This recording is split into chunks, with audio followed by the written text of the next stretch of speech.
Our Western worldview tends to be characterized by fragmentation and distraction.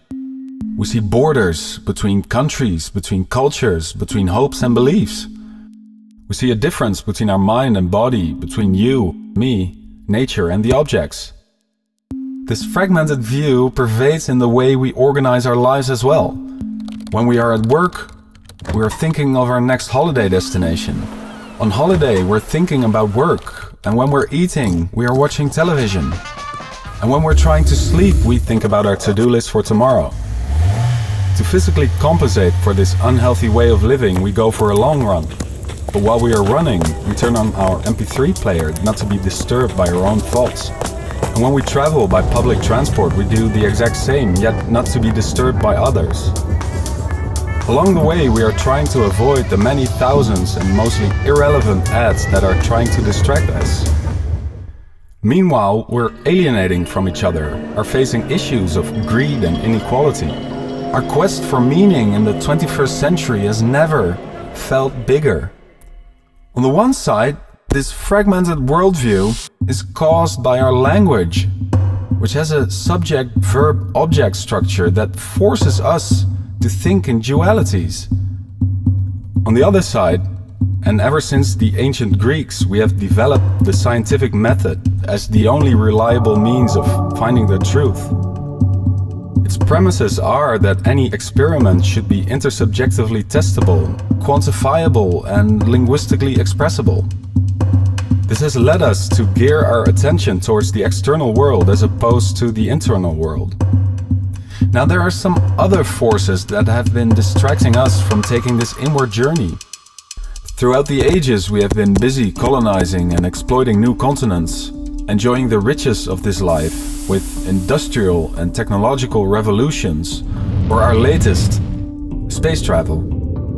Somehow it looks like we are afraid to face ourselves, to see what's left without all the distractions. But at the same time, this is the main challenge for the 21st century: ourselves.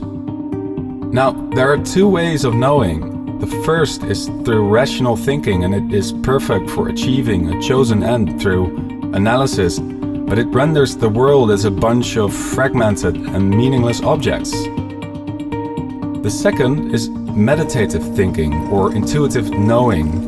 It tends to see the world as a whole and doesn't search for that absolute truth, but gives a sense of subjective meaningfulness. It is, however, useless in carrying out practical affairs.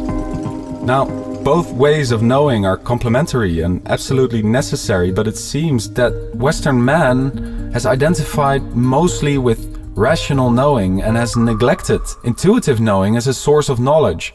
So let's focus on intuitive knowing a bit more. It has always formed the fundament of Eastern traditions. They acknowledge that language is incapable of portraying reality.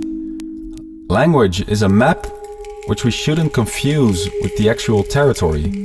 Nature, in essence, doesn't know these distinctions at all, but it is part of one big resonating frequency field in which everything influences everything else.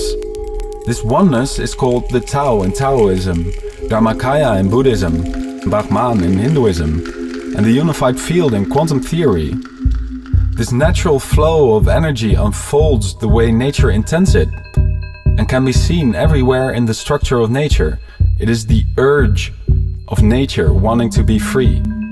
If we block this energy, unnatural deformations happen. It works the same way in our bodies.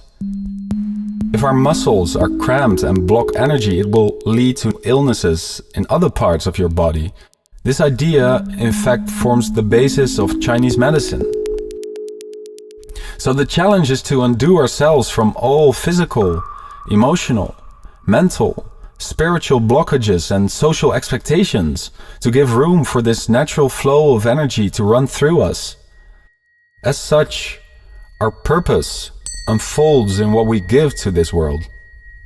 Now let's take a small sidestep and have a look at the way we have organized our society. 5 of its biggest industries are drugs, gambling, prostitution, war, and banking.